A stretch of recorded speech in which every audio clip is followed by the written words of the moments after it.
it's almost as if the school leader has become a superhero.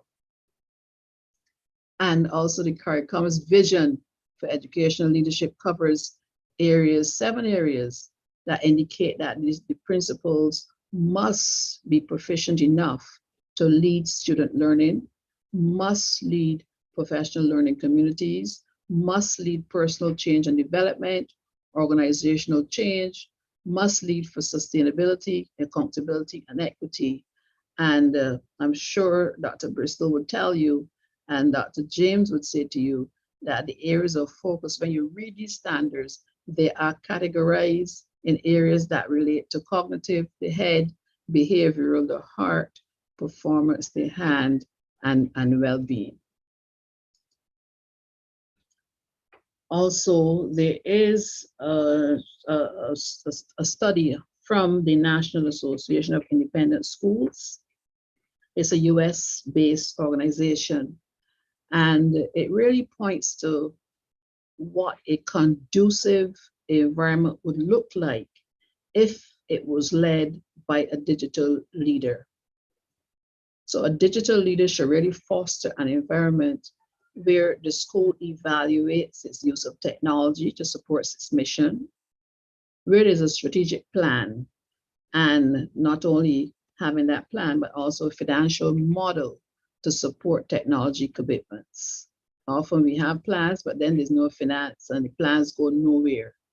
Where there is self-improvement in cutting-edge digital tools. So therefore there's continuous training and there's policy development. The policy keeps evolving as times change. There's decision-making, there's budgeting, there's good management, there's equitable access to the technologies, and there's adequate professional support for staff. The technology is integrated into the curricula. And of course, there is constant evaluation or review of the impact of the technologies to inform change. Now, there's some others who are saying, they're making certain statements that really cause us to reflect on what we're calling this concept of digital leadership. And Lander 2020, and I brought the more recent comments, says that one of the biggest problems facing digital leaders today is inadequate preparation. And we've made mention of preparation already this morning, lack of training, lack of guidance on how to support teachers and leaders in a digital environment. The concept is relatively new, so therefore we need to ensure that our teacher training colleges and so on, our schools of education, incorporate this preparation for digital leaders in whatever they offer. Lander also says that in the past, principals relied on previous experiences to lead. Now they lack that background knowledge necessary to effectively become a digital leader in today's schools. So if we really reflect on it, principals often relied on maybe a mentor, a coach. They probably came through the ranks of the institution as a teacher, a senior teacher, and they had that background experience because they knew how it was done. They knew how it was done. And they heard from others, they watched others. But now our principals have no deep experience in digital leadership. So if our colleges are not training them, then they are really left to flounder in many cases, particularly if they are digital immigrants who had no background, no grounding in the use of the technology. Also, McLeod and Richardson says that a lack of clear definition on what a digital leader should look like and lack of research make the situation more complex. There are many definitions of digital leader. And at this point, I can really encourage Dr. Bristol to, think about maybe a Caribbean definition of digital leader, and let us start the research and let us start writing the story of what a Caribbean digital leader should look like. So I'll give you, before I close my presentation, I'll give you one example of digital leadership. Eric Scheninger, maybe you've heard about him, you've read about him, but I found that his story was so exciting when I read about it. He was thrust into leadership of a school in the US, and he did not have a deep background, but he recognized that digital leadership was what was required. So he had to, as he said, make disruptive change in order to have his school um, an effective school. And he did. His school actually became a globally recognized model for innovative practice because he implemented what is now called and 7 pillars of digital leadership. Just before I close my presentation, I'll just give you a brief glimpse of what he says. So he introduced 7 pillars that describe what a digital leader should value. And this is what saved him and his schools. As I said, the model is used globally. So the 7 pillars that describe what a digital leader should value, exemplify, and model for staff, students, and stakeholders. And these are the 7 pillars that he writes about. And I'll go through them just quickly for those who are not very au fait with them. Communication. Communication, which he says is extremely important. And he says that if principals don't tell their story, principals should be the chief storyteller of the school. And if principals don't tell their story, somebody else will tell the story, and that person's version may not be the one that you want told for your school. So principals need to shout loudly about the good things happening in the school. If you remember again, and I have here the image of the notice board. I worked, and all this is aging me drastically, but I worked in the school where the notice board was placed outside the principal's door. And you will know the notices if you pass by and see them. If you didn't pass by the principal's office because you didn't want to get too near to the principal, you won't see the notices. But today's digital leader is expected to shout loudly the story of the school, communicate it using the Twitter, the Facebook, the web resources, all those things to make sure that everybody knows what good the school is doing. So that's pillar 1.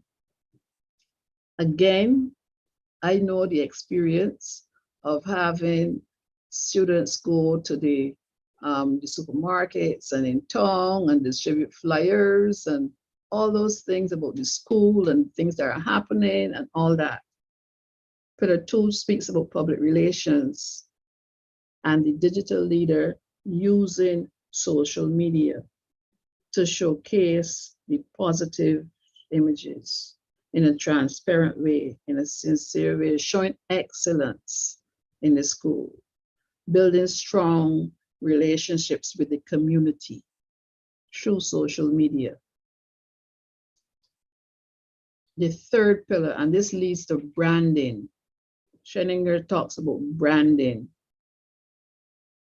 And he says that just as Nike has a brand, Levi has a good brand, McDonald's has a brand, Pepsi, Dell, all of them have a brand.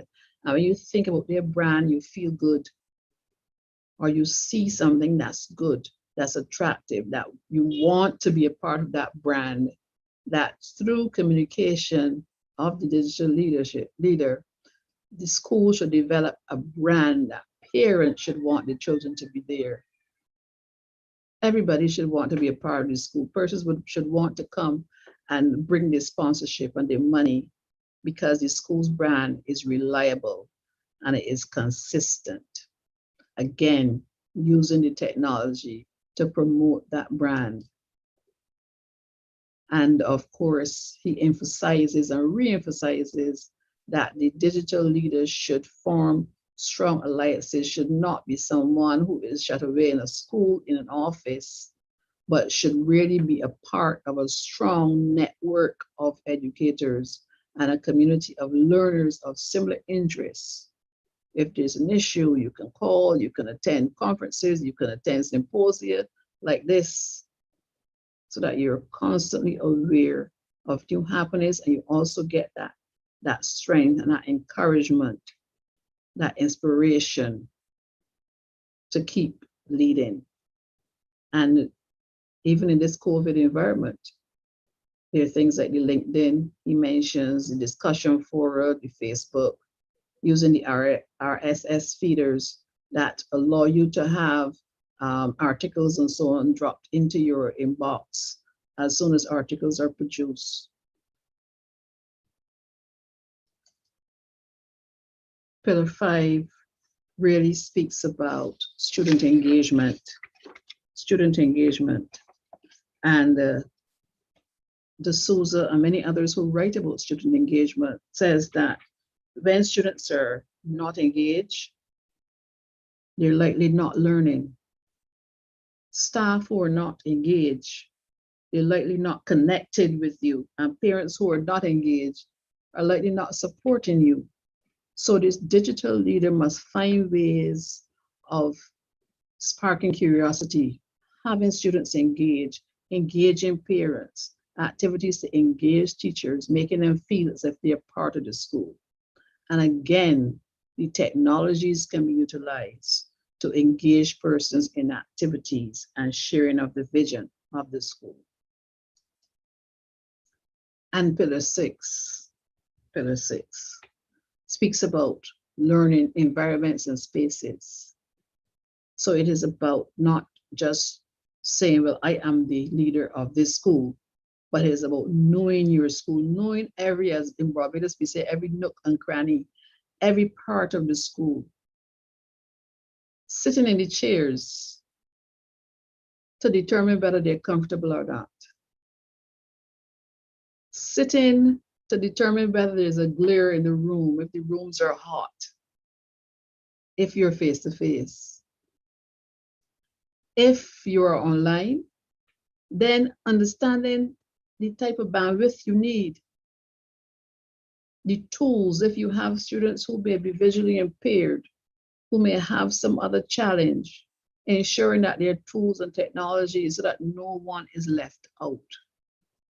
So knowing your spaces, knowing your environment, and ensuring whether it's face-to-face or virtual, that it is comfortable and it is conducive.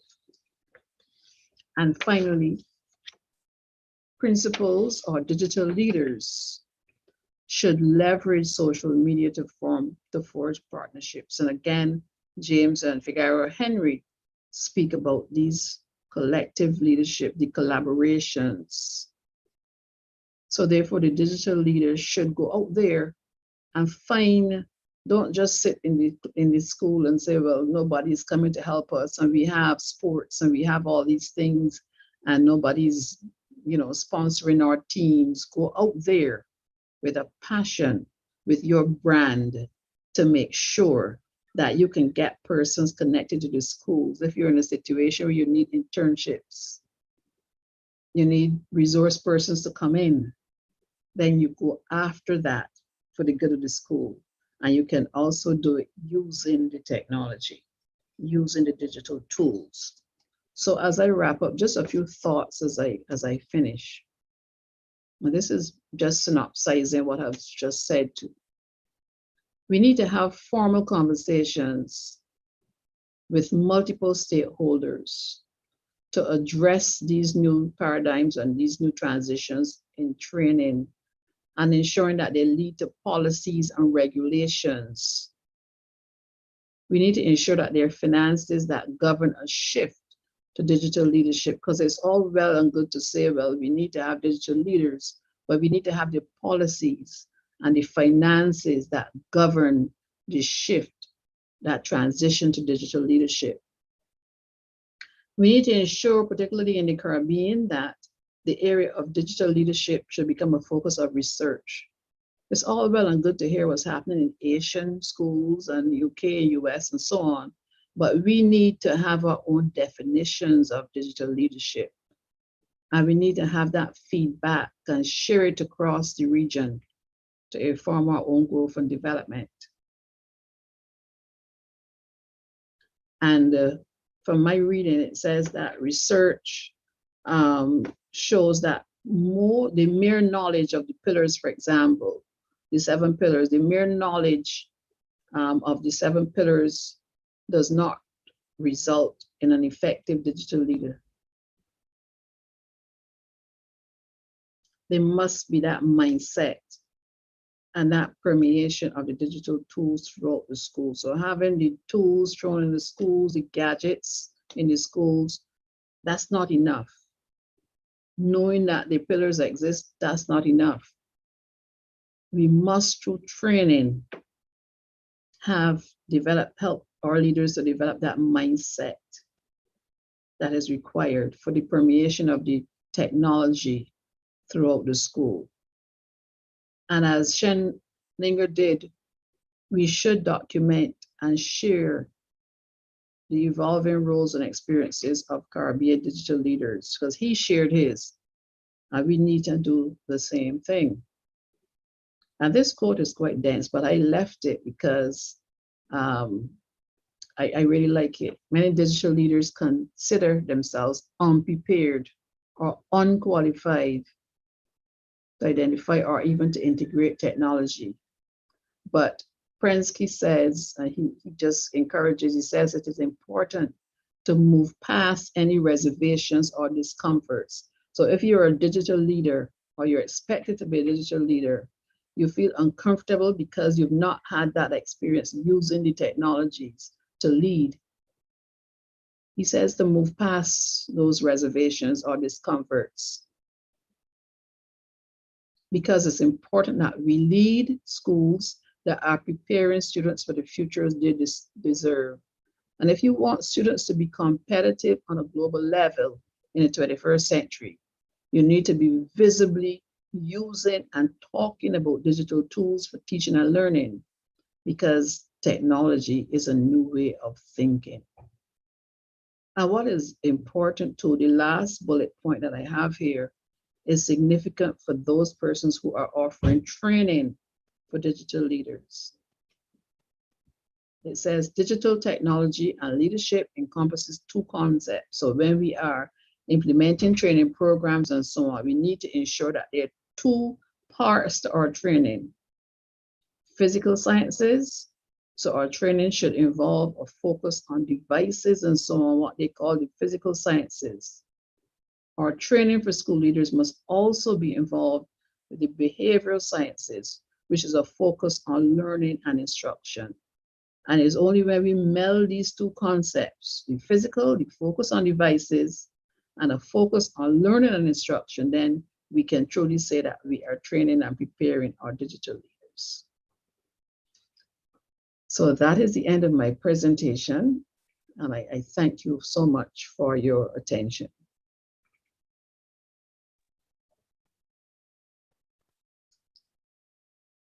Thank you very much, Dr. Henry. We now ask Latoya Papinet to lead the question and answer session.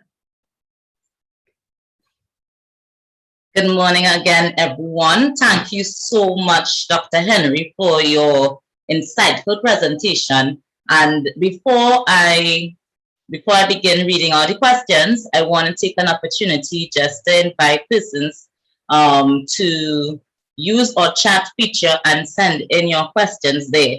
I just want to share a couple of things that I'm just going to take a little time just to share some things that stood out to me, Dr. Henry, because I mean, your presentation is so insightful because of the context. So when you said that you showed the old school teacher, the headmaster, right? And I was like, wow, that really was a time, right? And I thought about that, and I remember the conversation I had with my daughter just last night. And I'm just sharing it because it will help persons as they think of the questions to direct to you, right? So she was asking me about something, and I was sharing, you know, how life was long ago. And to me, long ago was just the other day. It wasn't that long ago, right? And we ended up looking at a video. It's a Kids React video. And they were showing how kids were reacting to Windows 95, right? And then the reason why I bring it up is because I think as educators, it's important for us to understand the students that we teach, right? To us, this is just part of life. It's information. Okay, we move from one time to the next. But I was seeing videos where they didn't know how to turn on the computer when they said, okay, connect to the internet, and it was like, well, with the Wi-Fi, and so we're like, no Wi-Fi, what? It was, so it's important for us to understand that students are very, very different. We know it, but to see it in reality is two different things. So that being said, your pillars talk about pillar one, applying digital tools to communicate. So, I mean, if we come from a time so long ago, it's difficult for us to use those pillars, right? You spoke about professional growth and development. That's pillar 4. You even spoke about using leveraging social media. So as leaders in this digital age, these are things we need to utilize that really was not part of our reality when we were developing as teachers ourselves, but it's part of our students' reality now, you know? So that being said, let's start with our questions. I was giving persons a little bit of time to, send in their questions. So my first question that I'm going to read comes, refers to that same thing, and the person says, after Henry, the person says, leading digitally requires a particular disposition. Can you talk more about this, and what would be the expectations for teacher, right? Teacher education and CPD in this kind of environment? What disposition is supposed to have, first off? Well, we mentioned those capabilities and so on, and the willingness to adapt and so on, the mindset. What I found in Barbados too, I'm not sure if in your countries, but persons who are daunted by the fact that they need to make this transition, and even with COVID, when COVID thrust us all online, and there's some persons who, one lady told me that the first thing she did was write her letter of retirement because she could not really come to grips with the fact that things were changing so quickly, and she felt so, she felt so unempowered to be a part of the change. So it really takes that mindset, and it takes everything that we can bring. Again, referring to what Professor Miller said, that fire that is deep down, that thing, as I say when I train teachers and lecturers here, that fire, we call it that philosophy, that thing that makes us get up and want to do it and to make change. So you need to have that grit. You need to have that grit to want to be a part of education. And no matter how times are changing, what is required, I know that my calling is to serve those teachers, those students, to make a better place for those students. So therefore, I'm going to take everything that I have inside of me to keep going. If it takes that I need to go train, if I need to give way and relinquish some of my control to those teachers who know about the technology, then I'm willing to do that, to make sure that my school continues to thrive and to be effective. So it's a personality thing also, I would add. And I found that it was really glaring when I saw the number of persons who were sharing with me privately, I really can't take this. I'm retiring, I am resigning because I can't think how I'm going to lead with this changed environment. So it's about the mindset and that fire that Paul talked about that keeps us going. It is whether you're going to let the change really extinguish your fire, or whether you're going to dig deep down inside and bring all the reserves you have to keep going again. So that's it. That's what we really need in a leader this time, a digital leader. right? So it's about the willingness to take that initiative, right? And keep up with the change. All right, Yeah, so next, go ahead, sorry. no, what is important too is knowing that you can't do it alone, because you need, as Dr. James said in her study, you need that collaborative partnership for strength to keep going. So if we think that we can do it alone, and we're accustomed being the principal or the head teacher, and I'm everything. Now is a very humbling time because we can't do it alone. You need a community of leaders to be effective. Yes, definitely, definitely. So our next question, as we talk about communicating and working together, your next question says, how do we get leaders to adapt quickly in a constantly changing environment when they fear technology? Well, it is about developing a culture of ongoing professional development. And in my opinion, it should not be left to option for leaders whether they want to attend that summer workshop or whether they want to go online and do that self-development course.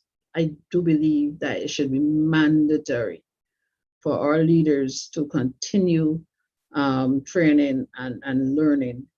And in some cases, it is not, and it is left to option, and persons don't. So then they fall by the wayside. But that's just my radical belief.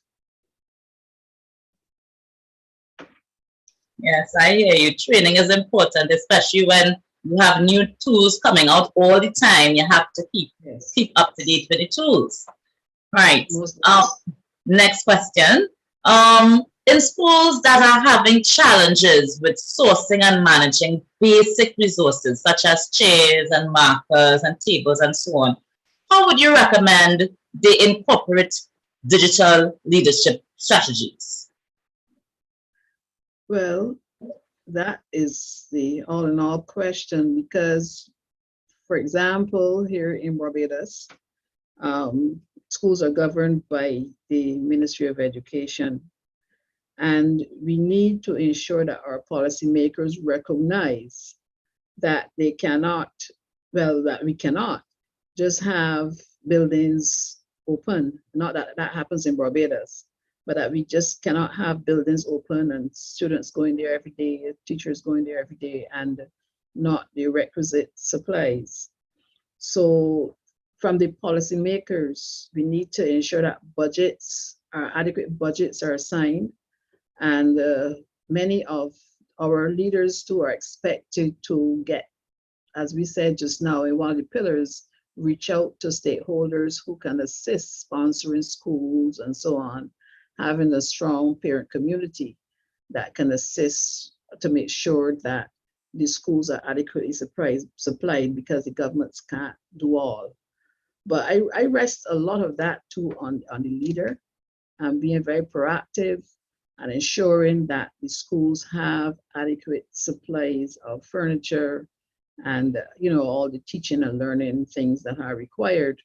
But there must be buy-in from the top, the political will, the policymakers. I remember when I worked at the Ministry of Education, we had to ensure that budgets were made for each schools, and we worked with the principals to ensure that the budgets were realistic for each school. So there was never enough money, but we also, as I said, encourage leaders to go there and form partnerships with business, places and so on, so that the schools will really lack for nothing, and that learning students could have the resources they need, and that the teachers could be comfortable as well.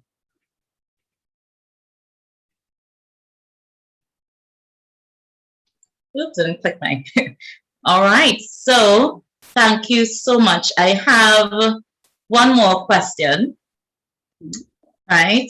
It says, how can digital leaders get a better handle on staff who are resistant to change? No, that is a $1 million question too, because the digital leader, and in some cases, I'm thinking it through, because I've seen the other way around with the staff, because the teachers are much younger and they're digital natives, more or less, or they're closer to the technology. And then the principals, the digital immigrants, and they're holding on to the keys, as I showed you before, they're holding on to those things of long ago. And the teachers being frustrated because the principals are not leading in the technology as they should be. So I've seen the opposite, but it is all about training. It is all about sensitization. So if a principal has staff who may not be willing, then again, training, not letting that daunt you as a leader, because I don't think 100% of your staff will be against using the technology. So work with those who you can work with. And when the others see that, they see the change, then hopefully they will have a mindset change as well. But it is about training, it is about sensitization, and it is about, if you really know that digital leadership and the infusion of technologies is the way to go, do not let the others who may be naysayers stop you from doing what you need to do. Because digital leaders and all leaders should be very strong, and they should know that they will never have everybody with them 100%. And a strong leader, I mean, when I was in that position, strong leader, if I knew that I had staff who were not seeing my vision, I always had the courage to say, I don't think you're buying my vision, and I've tried, it's not working, so maybe you should go elsewhere where you feel more comfortable. I've always had the courage to do that. And I hope that, because leadership is not, it is about being bold and knowing what is necessary and making decisions that may not always work well for others, but leaders have to be strong and firm and decisive.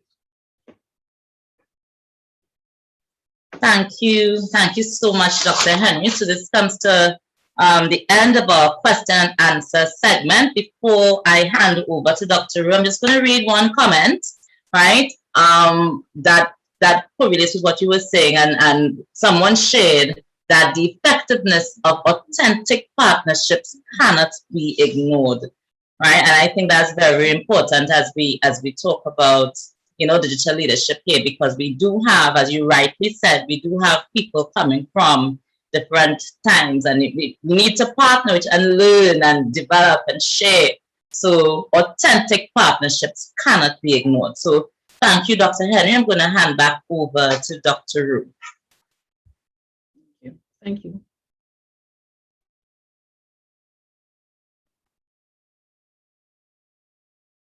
Thank you very much, Latoya. Thank you very much, Latoya. And Dr. Henry, thank you very much for your informative presentation. It was well received. It's a very powerful message indeed. Work with those who you can work with. As digital leaders, we need to remember this, because we can, I want to suspect that we can all identify with situations where we're trying to move systems, especially in these COVID times, when some of us were forced to move quickly to the technology to make things happen in the schools, and we had to push back as leaders. And I guess we can identify with the times when we just had a few persons who, for starters, were willing for us to work with whatever was there in terms of the technology and the resources. And we would have made wonders with that. So it's a very strong message. Work with those who you can work with if you want to move institutions as digital leaders. Also, indeed, Dr. Henry, a lot of us. It's a humbling time because of the emerging technologies with which leaders are expected to work, and some persons not knowing what to do and how to do it must remember that we are not in this alone. We need to seek help. We need to look for opportunities for improvement. Then you left us with the 7 pillars of digital leaders. We need to talk more, communicate what we're doing, how we're doing it. We need to do our PR or branding, network with others. Remember that we have to engage and build our students and our staff, help to liberate them, as Professor Miller reminded us, and of course, seeking the opportunities for all around as digital leaders. Thank you very much, Dr. Henry. Our participants, we're at the point where we are going to listen to our final speaker for today. And I would like to introduce Dr. Kenneth Thompson. Welcome, Dr. Thompson. Dr. Kenneth Thompson is a senior lecturer in educational policy planning and leadership and head of the Caribbean Center for Educational Planning at the University of the West Indies, Mona campus. A social activist, Dr. Thompson is a co-founder of the Caribbean Leadership Reimagination Initiative and the author of 6 books, the most recent of which are Education and Development Policy Priorities for Jamaica and the Caribbean 2020, Imagining Educational Leadership in the Caribbean 2019, Reflections on Leadership and Governance in Jamaica Towards a Better Society 2018, and Locating the Epicenter of Effective Educational Leadership in the 21st Century 2050. Dr. Thompson, welcome to Symposia August 2021. Thank you very, very much, Madam Chair. Good morning to all colleagues. I think it's good afternoon at this time where you are. It's 11 o'clock here in Jamaica. It's my pleasure to be participating in this conversation, and I have found much meaning and value in the presentations that have been offered so far. My role in the next couple of minutes is to talk to us about understanding 360-degree versus 90-degree leadership. And those of us who remember our geometry pretty well would be able to place this in context without difficulty. So let me begin by offering a definition of 360-degree leadership. My screen is not moving. Just give me a sec. Why is it hanging up? All right, hold a bit for me, please. Let me resume.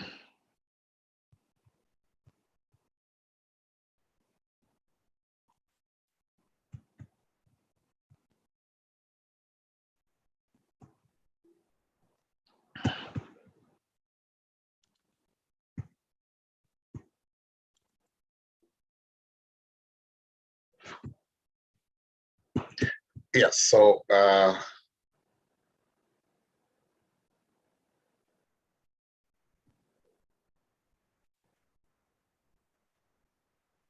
I'll take us through the presentation in this format, a brief definition of 360-degree leadership, an attempt to place the concept of 360-degree thinking in some historical perspective, to discuss the elements of this 360-degree leadership and how we may become 360-degree leaders.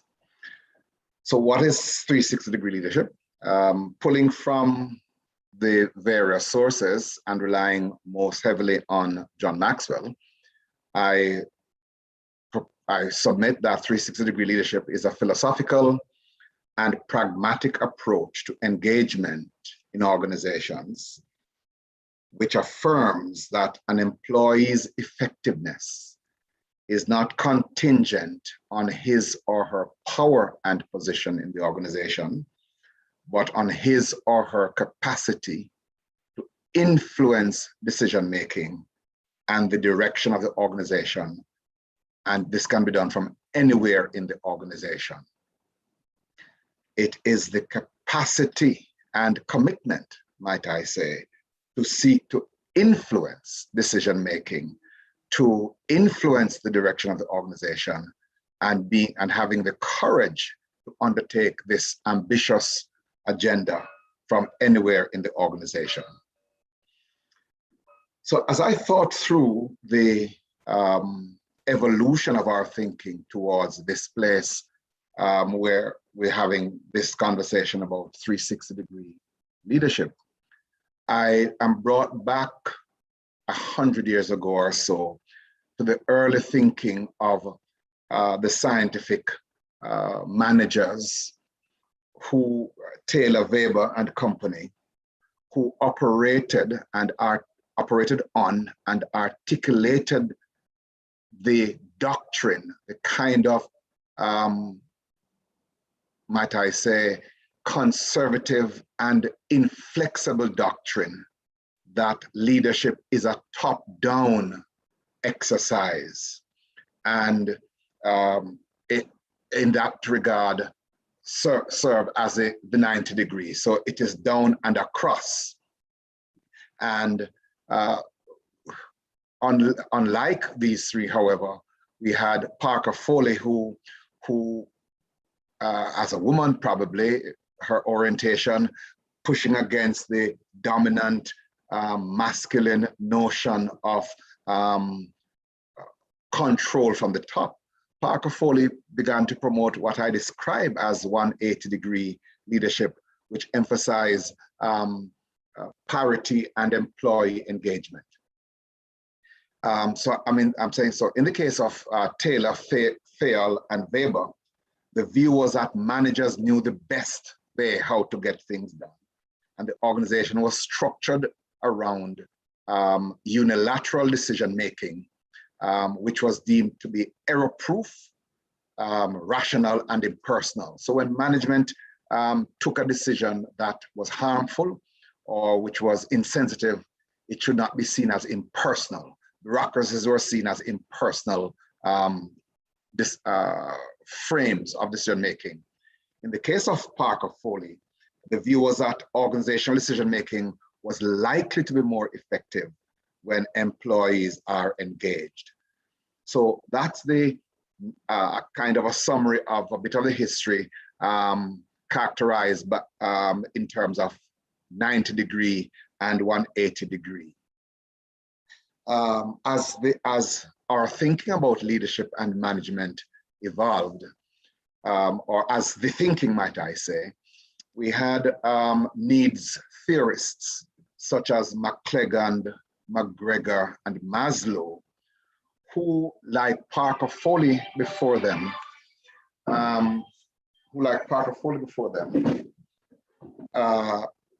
emphasized the need for employee involvement in decision-making,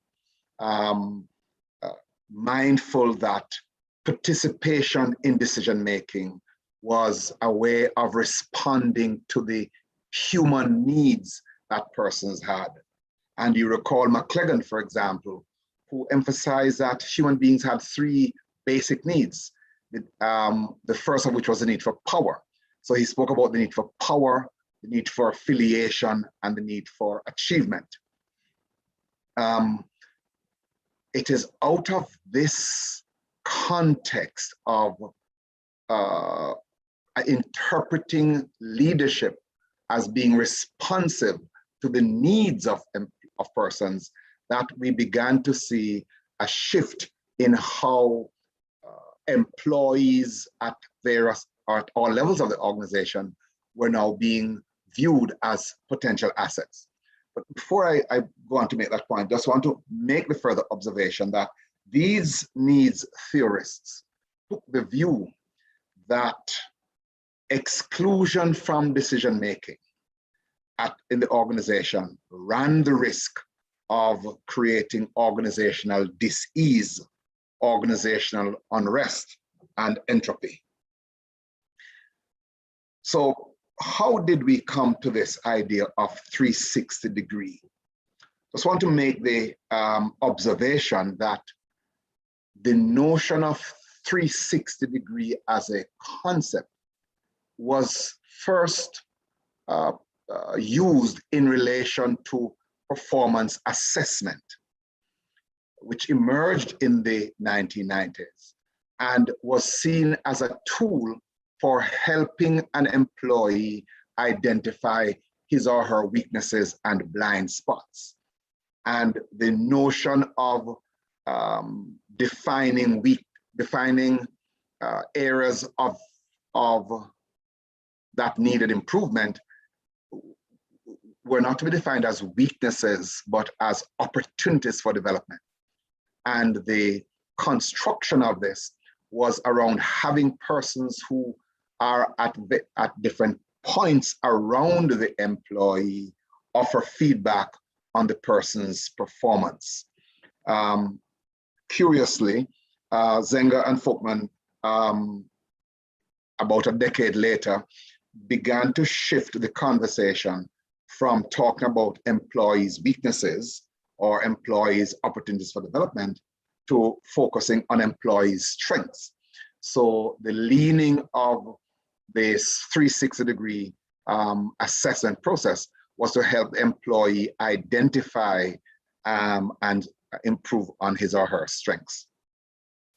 So the core of 360 degree assessment was defined primarily as a process of developing people, supporting HR in decision making. It was built around the principle of anonymity. So the persons giving feedback would not know, the person receiving the feedback would not know the person from whom the feedback is coming, and then to create a context of further development where the assessed person reviews the feedback and seeks to grow from them. All right. So this was a circle. This was a circle. The manager, the first reports to peers, a non-peer manager, and self. So that's the context of the 360 degree. Now, let's move quickly to talk about the notion of 360 degree leadership. So this has been popularized by John Maxwell in his book, The 360 Degree Leader. And the core principle of 360 degree is leadership from anywhere. So Maxwell contends that the person who is a 360 degree leader is capable of influencing the organization from anywhere. And influence is crucial because operating in an organization to bring about change at various levels requires more of influence than of power. And certainly a person who is not at the apex of the organization will not have the kind of power to make decisions. But even so, Maxwell contends, even when you're at the apex of the organization, your greatest strength is found in your capacity to influence than in your capacity to use power to enforce your will. And Maxwell concludes that becoming a 360 degree leader is within the reach of almost anyone. So it's not as though there are some persons with some special set of genes or intelligence or training or qualification who can become 360 degree leaders. Anyone can become a 360, almost anyone, he says, can become a 360 degree leader. It is exercising influence from anywhere in the organization. So the three principles of 360 degree leadership is leading up, leading across, and leading down. Up, across, and down. Leading up is a process of influencing, is a process in which a leader influences other leaders by being willing to do what others are unwilling to do. It involves being able to push forward when others are prone to and are suggesting that you back off. So leading upwards is a process of influencing through being willing to do what others won't, being willing to ask the questions that others are afraid to ask, being willing to pursue those social justice issues that others feel are too contentious, being willing to challenge the organization to adopt new technologies and begin to practice the use of those new technologies when others feel that you're pushing ahead too far and the time hasn't yet come. Leading across, in this scenario, leaders in the middle of the organization are leaders of leaders, and they help peers achieve positive results. They let ideas win and they garner respect, according to Maxwell. In this scenario, leaders are seeking to encourage their colleagues to undertake projects, to suggest ideas, to implement change, and are doing so in a way that relies on the collective wisdom of the group, so that the direction in which people go is not predicated on who has the loudest voice, but who has made the most compelling case. And there is a context of mutual respect. All right. So think of that head of that departmental meeting, in which the head of department sees herself not as the boss of her colleagues, but as the peer of her colleagues. And the decision that is made about the direction of the department is based on a debate around ideas, and the decision, when made, has the support of everyone. Leading down, in this scenario, leaders at the top of the organization who lead down help people realize their potential, become a strong role model, and encourage others to become part of a higher purpose.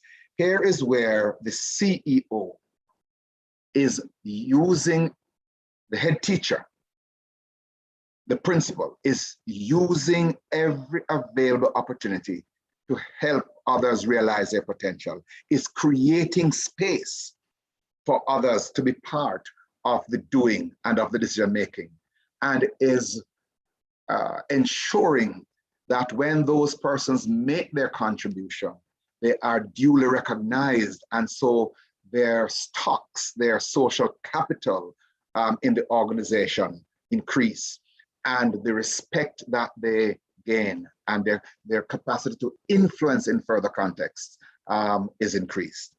So rather than relying upon leading down, as was the practice going back to Fayol and Taylor and others, 360-degree leaders are operating with the concept of leading across and influencing upwards.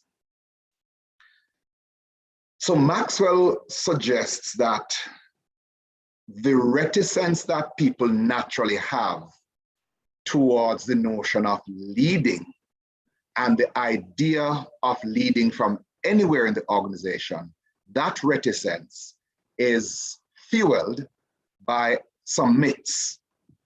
And he identifies 5 such myths.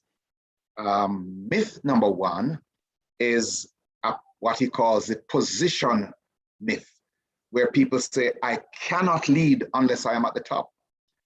And there are those persons who will sit and wait for their day to be the headmaster or headmistress. And they hold the view that they can do nothing to influence the fortunes of the organization because they're not on the top. It's not their job, right? Maxwell says that's a myth. We can influence the direction of the organization. We can bring about improved performance. in our schools, even though we are not in the most senior position in the organization. Related to the myth of position is the myth of destination, where persons basically say that they're keeping their good ideas until they get there, all right? You all just see what I'm going to do when I become principal. One of the things I often do when I have the opportunity of interviewing persons who have applied for the job of a principal of a school, I always ask them the question, what have you done in the position in which your positions in which you have been to influence improvement, improve performance in the organization, to influence the culture of the organization? What have you done? And I posit that persons who believe that their capacity to influence and to bring about improvement requires that they lead others from the top are persons who are likely to be ineffective when they get there, because they would not have established a kind of track record of producing results that would earn them the respect that people would desire to give as they seek to lead. I think there's a quote from someone that says, if you're not ready to follow, you're not able to lead. And followership really involves the capacity to influence the direction even when you are following. A third myth of which Maxwell speaks is a myth of influence, which basically says that if I were there, I would lead. If I were at the top, I would lead. I need to be at the top in order to lead. Then there's a myth of control and the myth of freedom. When I get to the top and I have the resources at my command, when I have the staff available to me, when I can make decisions on my own, I will be able to lead. I will get things done. I will implement change. And then there is the related myth of freedom. Freedom and control work hand in hand. Because I will have complete control, because I will be the boss, then I will lead. In reality, all of us who have led know that the more power you have, the less you must rely on it if you're going to be winning the respect and confidence of those with whom you work. All right? If you find that you're relying on power to get things done, I submit that you are on an unsustainable path, because so soon as your power is weakened, the persons whose lives you control by that power will resist you. And if you're using power, they'll be looking every opportunity to resist. Effective leaders rely on influence and inspiration. Ineffective leaders, I submit, rely on power.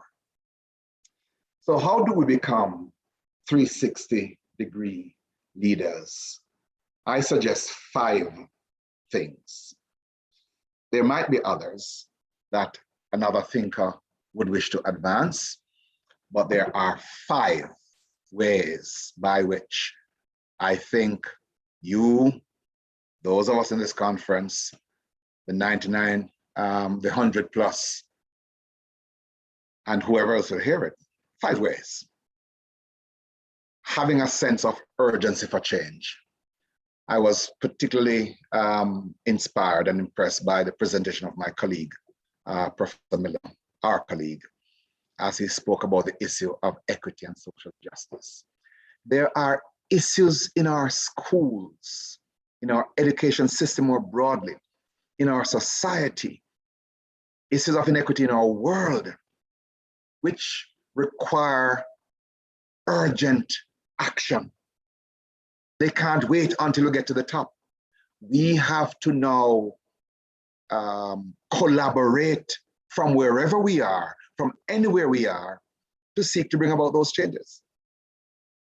But I submit that bringing about those changes will require courage, because the status quo as it stands and those who benefit from the current order of things will not yield in as the Afghan government did in the face of the Taliban. They ain't gonna run away. Persons who are benefiting are going to stand their ground. In one of the question and answer session earlier, I think in both the question was asked about how do you respond when there is such resistance or potential resistance.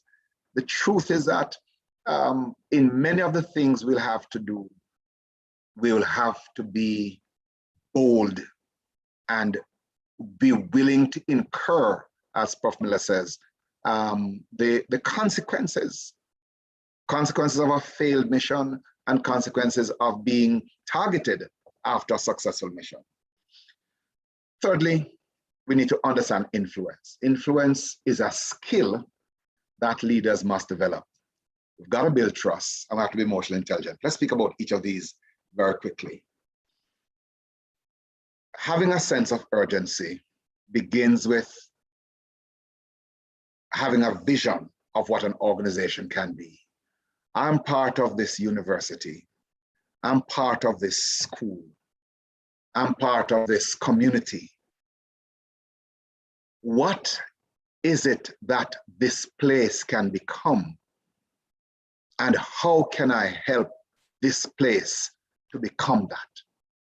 It is out of that vision of what is possible that I'm going to be driven to begin to make my contribution from wherever I am. Think, for example, of, let me use somewhat of a simplistic example. Think of the member of the community who says that I'm not the president of the Citizens Association, so there are certain things that I cannot do. I cannot speak to my neighbor about the garbage at his or her gate because I'm not the president. Think of the faculty room or the faculty where a staff member says that although I'm aware that these students are being treated unjustly, I cannot say anything because I don't teach that course. When persons are going by a vision, then it informs their ambition and it motivates them to action. So ask yourself, what is the vision you have for your organization? The second element that is involved in acquiring a sense of urgency.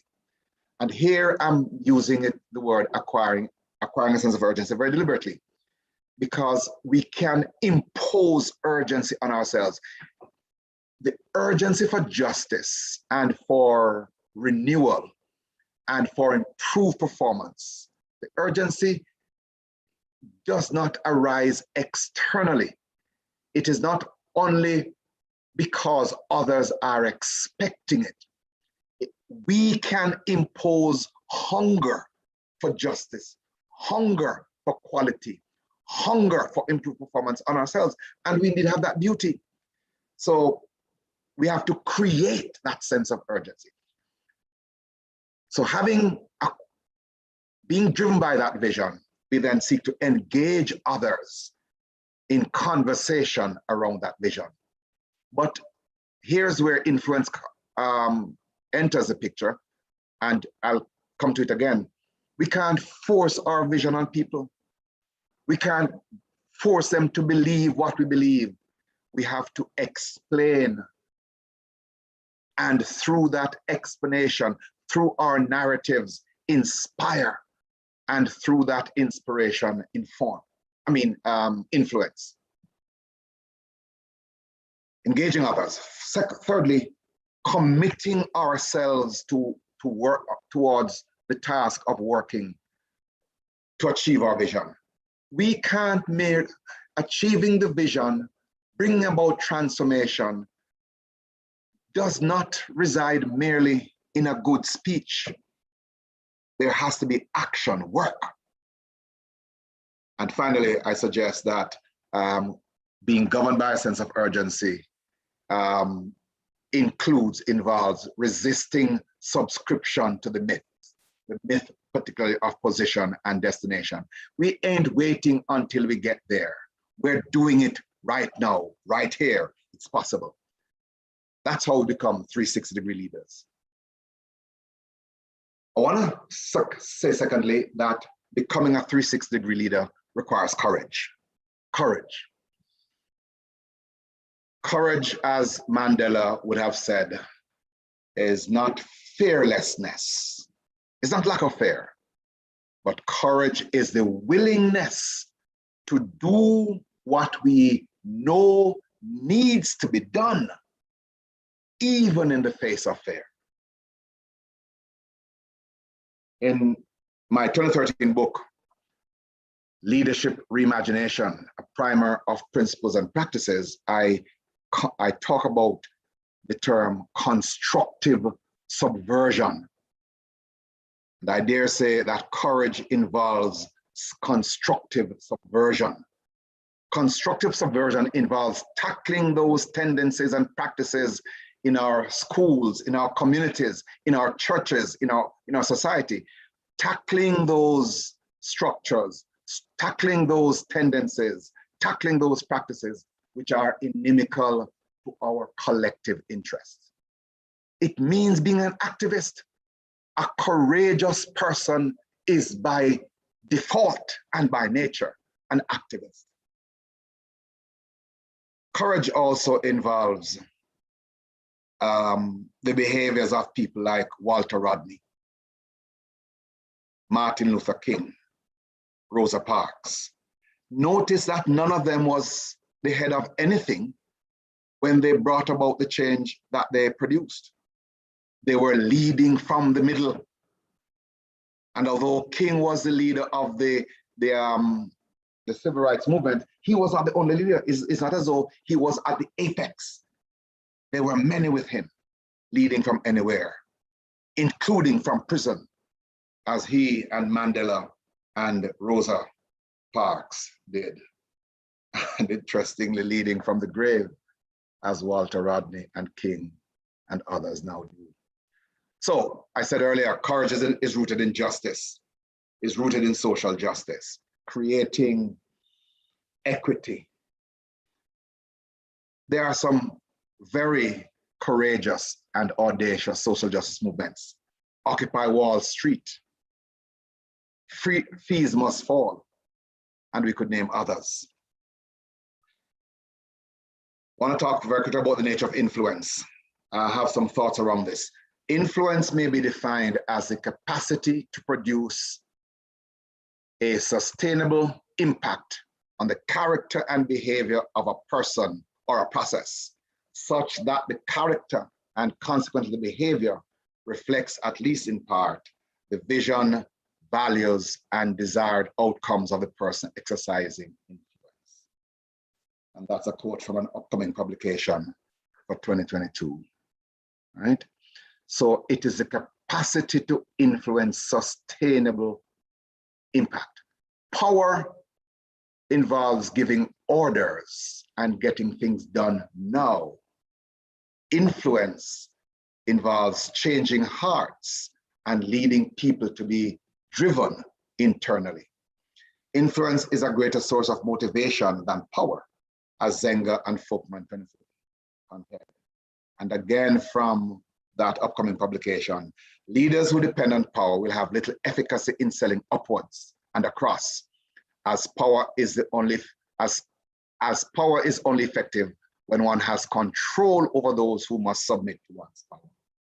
Influential leaders, on the other hand, can produce desired results selling upwards, across, and downwards.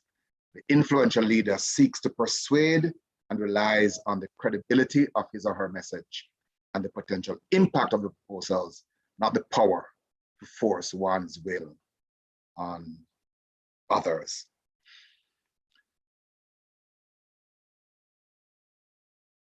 Why has my screen stood up?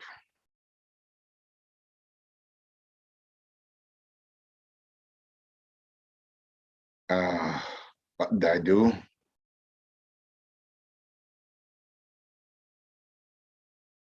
Okay, building trust. I'll be very quick now. My time is going, I think.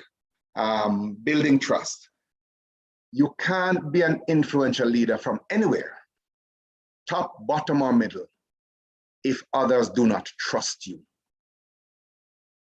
And I would suggest that part of the reason some people at the top are so ineffective is because they have undermined the trust that others in the organization ought to have, which is why some political leaders are so ineffective, because people don't trust them. And anything they say is taken with a pound of salt, because they have had a history of being untrustworthy.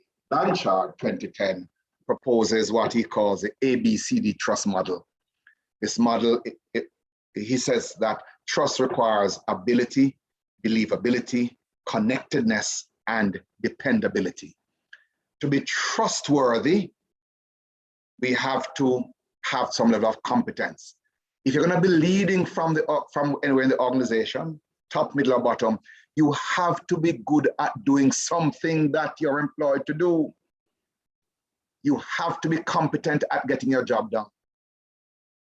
You can't be all over the place trying to fix things when your area, your primary duty is not being executed properly. But you also have to have a believability. Your word has to mean something. Acting with integrity. You deliver on your promise. You give a deadline, you meet it. You under-promise and over-deliver, not over-promise and under-deliver. But you also have to have connectedness. People have to feel that you are human enough to understand. And care means listening to and respecting the perspective of others. And dependability, I connected with believability. Doing what you'll say you'll do within the budget and on time. Oh, come on, thing. All right.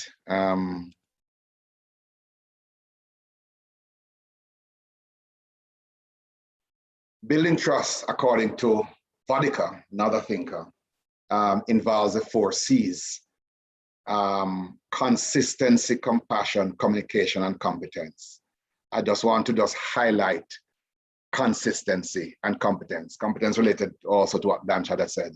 And Lewicki and Tomlinson talk about ability, integrity, and benevolence. Again, look at the word ability and integrity in that scenario.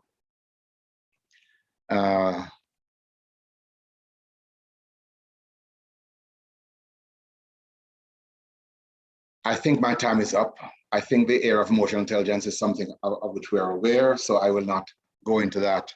And I would stop there in deference to the time allotted and the clock. Dr. Thompson, you can finish. Okay, very well. All right, thank you. Thanks. Emotional intelligence.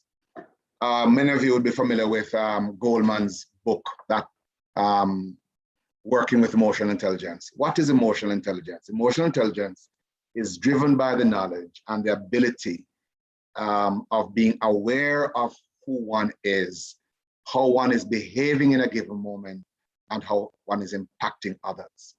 So the leader who is leading from anywhere must know when to back off and know when to press ahead. The leader who is going to lead from anywhere must know how people are sensing and seeing what he or she is doing. So you are alert to your environment, and you are alert to what will trigger the kinds of responses that will generate the outcomes that you desire.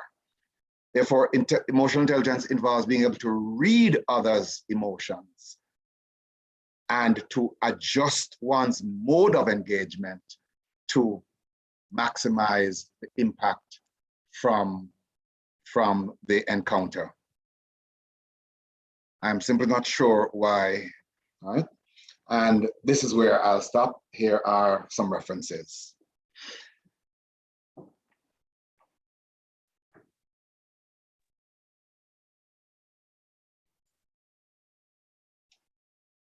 Thank you very much, Dr. Thompson. During your presentation, I'm listening and I'm just nodding my head. I'm just going like up, down, up, down.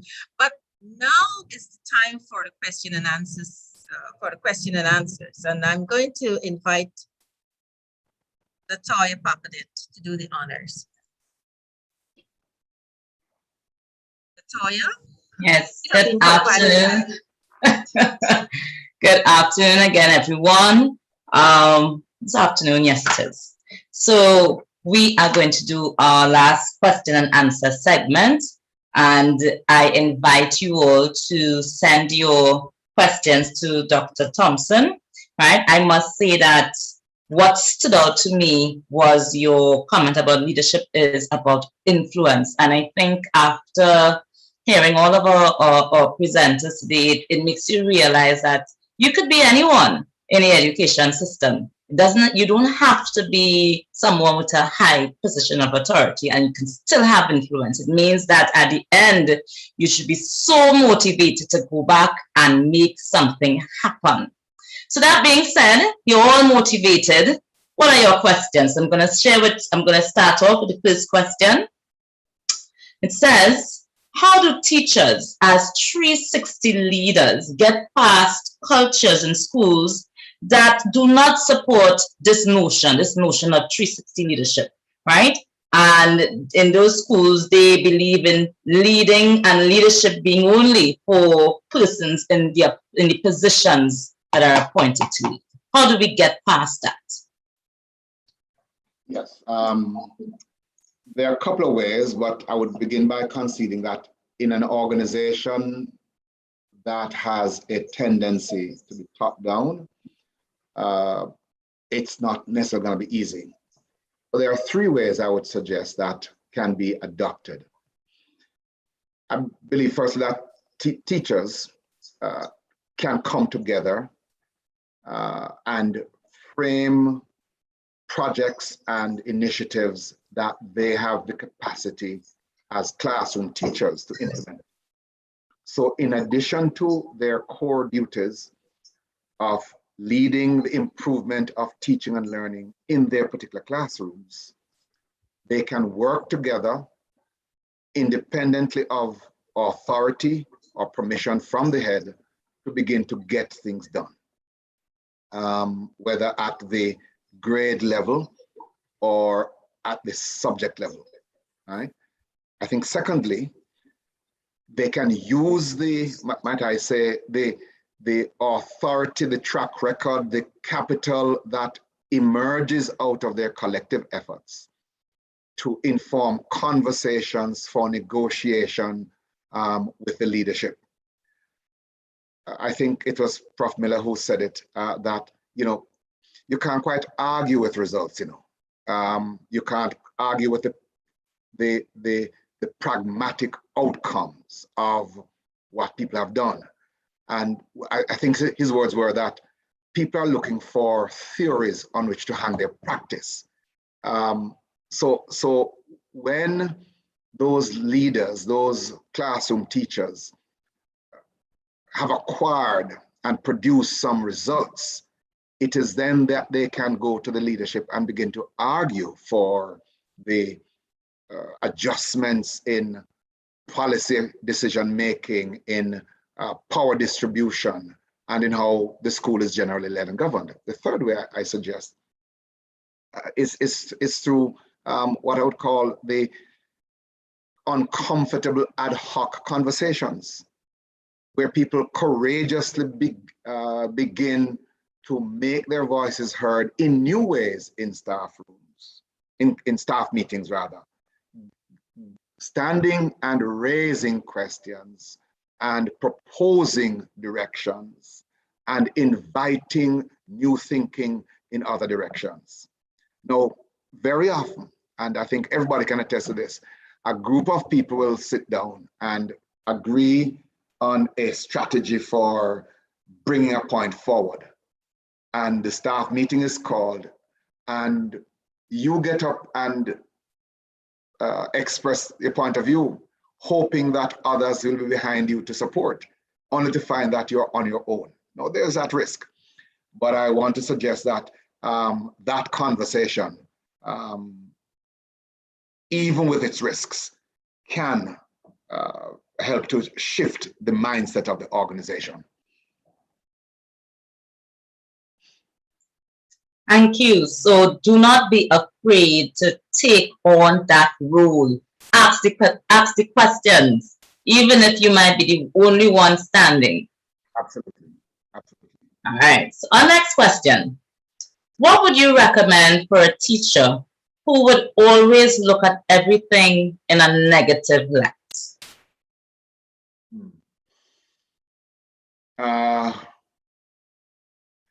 I think I recommend two things as I think about it.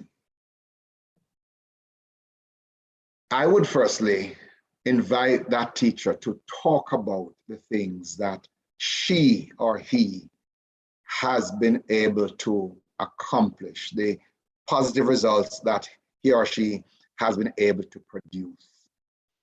And in so doing, to shift the person's mental frame into recognizing or appreciating that you can produce results. Another way you can do it is to, in the discipline of treating drug addiction or other behaviors which are inimical to a circle of persons or family, there is what you call confronting the person. So you have a situation where the wife tells the boss who calls, the employer who calls out, Ted is not feeling well this morning because I thought Ted is drunk from last night. And so there's that enabling behavior. Then there comes a time when the therapist gets involved and invites all family members around in the circle to share how it is that Ted's behavior has been affecting the family. The converse of that would be to invite this teacher who is prone to see everything negatively to a conversation with her peers for them to share how their efforts and initiatives have produced positive results, how they have faced down opposition and resistance and have been able to make progress. And with the hope that those stories will now inspire him or her to believe that progress and change are possible. Yes, I like that. It's like you're allowing someone else to show the lens. So have a look. No, you have done a lot of things. You only see the negatives, but look at the positives, yes, and you highlight them. So that's an excellent tactic. Next question. How does one motivate others to see themselves as agents of change when they feel demotivated and after they feel demotivated after having tried and were victimized, or their actions to initiate change were shut down? How can we motivate such individuals? Again, let me begin with the acknowledgement, the disclaimer that the acknowledgement rather, that these are real things. Persons have had their fingers burnt, their knees bruised, and their names drawn through the mud for attempting change. Yeah? So nothing that I say should be seen as an attempt to minimize the potency of that reality. So how do you motivate persons who have gone through the mill and are at a place where they are apathetic? They just don't care. They are indifferent, or worse, they're simply opposed to going on. again, I want to suggest that there are two things that may be possible. In self-management and stress management training, we talk about the 3 A's or the 3 F's. They alter, avoid, or adapt. Synonyms to fighting, fleeing, or flowing. Obviously, this person is no longer at a place where they are willing to fight. And their energies have also been so decimated that they're kind of at a standstill, are they flowing? So the option of fleeing is one area, which is why people shouldn't remain in a job, the same job, for forever. Once you reach a stage where you feel that your energy has been dissipated, your convictions have waned, your sense of ability to make a contribution has been has expired, then you may want to look at a new job, a new environment, a new place, a new project for your life. So that's one opportunity, one possibility that I recommend. One solution I recommend. Another is to wander about and explore new alliances, new focus, new friendships. So if the option of leaving the organization is a limited one or unattractive one for any number of reasons, you may want to consider how you begin to rebuild relationships within the organization and look at new approaches and examine how you have been doing the things you have been doing. Is it possible, for example, that your strategies may not have been the most effective? All right. So at the end of the day, it is either to change your workplace, your workspace, or to change your method. But there's a third, and it is simply to take a break for a while. You know, we reach a point of burnout where even the sight of an email makes us feel tired. We just have too much work to do. We just need to take a break for now and regroup and recover and refresh and come back. Yeah. Yes. So at the end of the day, do not stay the same. But that's what we're saying. So you realize that something is up, right? So do not stay the same. It's either you make a change, you change the environment, or you change the alliances that you have, or you take a step back. But do not just say, I'm done, and you just stay quiet. Definitely take action in some way or the other. All right, so our next question, as we're talking about making that change and taking some kind of action, we have a question about mental health. So the question says, how important do you view mental wellness in 360-degree leadership? It is exceedingly important. It's important in all facets of our lives. And certainly if you're going to be taking on the task of stimulating change from a place in an organization where you may not have all the resources at your command. But as I've said in the presentation, even the CEO faces restrictions and resource deficiencies that he or she can't do many of the things he or she wishes to do. Mental health, it's vital. And I define mental health as, or the starting point of mental health, might I say, is being alert to who you are, to what it is that moves you, what it is that weakens you, what it is that motivates you, and what it is that is beyond your capacity to address. So, one of the first mental health experts was a religious person, Francis of Assisi. Lord, grant us the serenity to accept the things we cannot change, the courage to change the things we can change, and the wisdom to know what things are in each category. And another early mental health expert is Epictetus, from a couple centuries before, who said, human beings are disturbed not by what happens to them, but by their view of what has happened to them. So perspective is critical.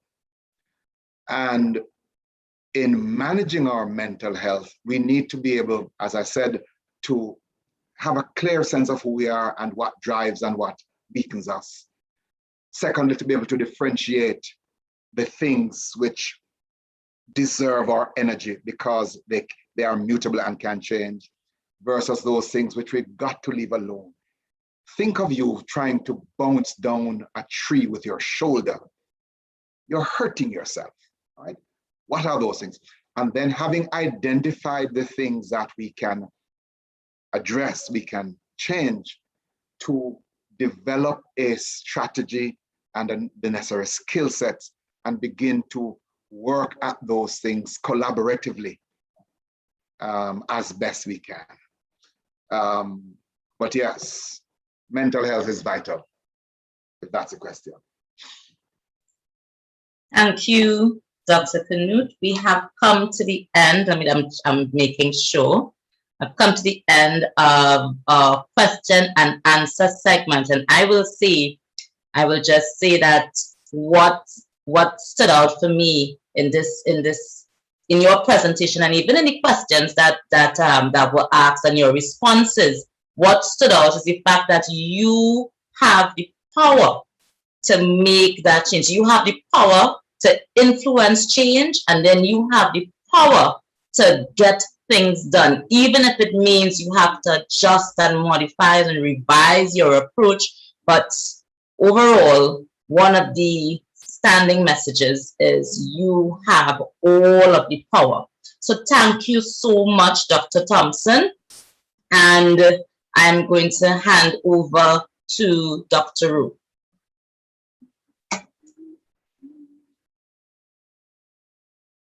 Thank you very much, Ms. Papanet. Dr. Thompson, thank you very much again for your inspiring contribution. In addition to what Ms. Papanet said, what stood out for her in your presentation, just to remind us all, this is what came to my mind when I was listening to your presentation. Building education for now and the future, of course, requires leaders who lead from anywhere, not just up, down, and across, not just down and across, but up, across, and down, the 360-degree leadership. And I like especially too, the focus on employee strength in this new dispensation, and not just on the weaknesses and what can help them to improve. More about talking about what is good and what you're doing well and what you're doing right and how we can strengthen those areas.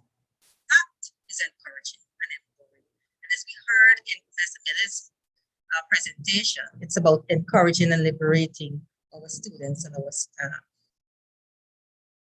Understanding the influence and building trust, having a sense of urgency for change and knowing what to change and be courageous about change.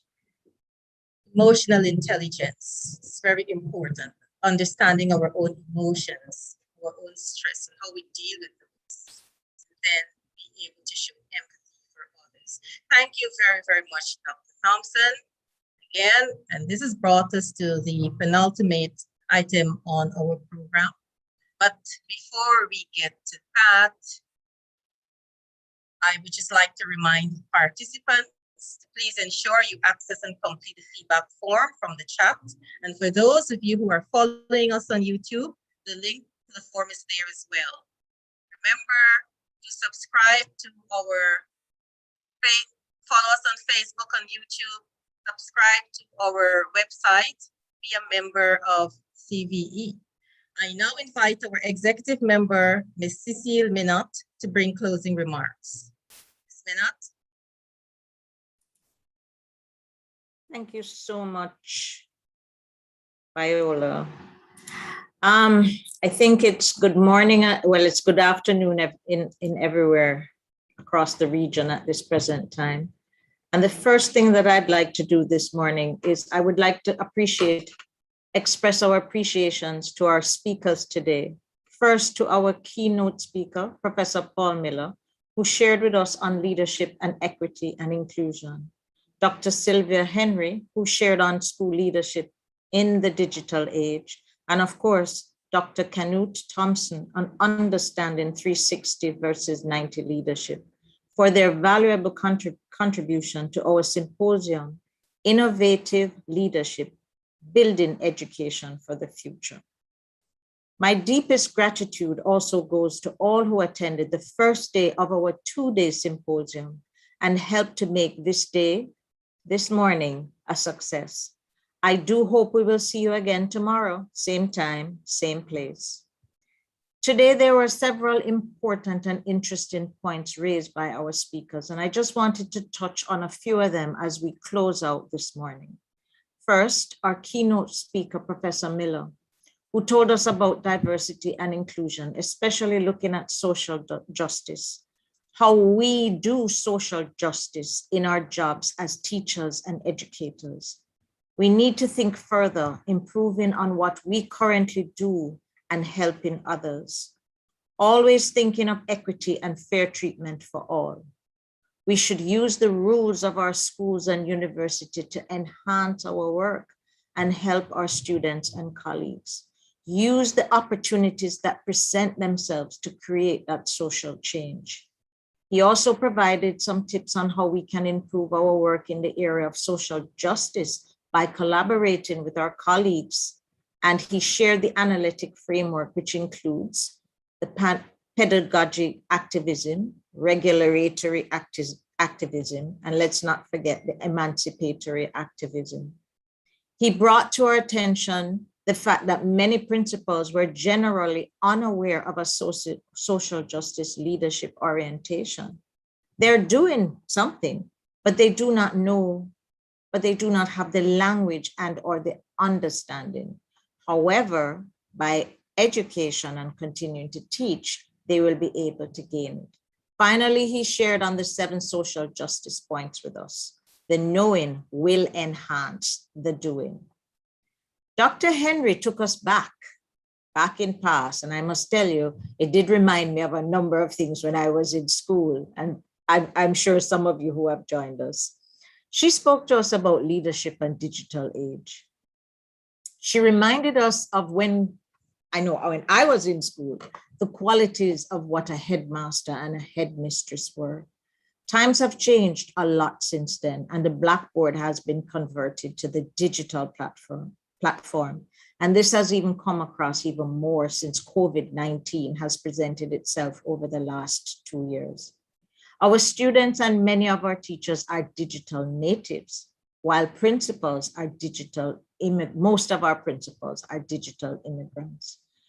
She told us about the 4 categories of the 21st century skills, which included creativity, critical thinking, communication, collaboration, and most importantly, our ICT skills, which we are all learning and acquiring a lot more since COVID. She gave us a definition for digital leadership. It is about establishing direction, influencing others, and knowing how and when to give up control. She spoke about the CARICOM standards for educational leadership, which I encourage everyone to have a look at. And she also told us that a digital leader fosters the use of technology, implementing a strategic plan, continuous training, access to technology, supporting staff, and constantly reviewing the technology to inform the change that we move forward. And finally, she spoke about the 7 pillars of digital leadership. Technology is the new way of thinking. And last but not least was Dr. Kenneth Thompson. And I must tell you, this one, I have learned a lot today, but this one was definitely something that interested me even more. And he spoke about understanding 360 versus the 90-degree leadership. He shared what the definition of that of the 360-degree leadership was, took us back into history, again, conceptualizing thinking on leadership and management, and shared the views of needs theorists back then. It told us when the 360-degree emerged in the 1990s and how it emerged to be used as performance assessment. And since then, it has changed. Now we're looking at the 4 core elements of the 360 assessments, which tells us that a leader can lead from anywhere, and it's about exercising influence from anywhere, and almost anyone can be a 360-degree leader. He spoke about the 3 principles: lead up, lead across, and lead down.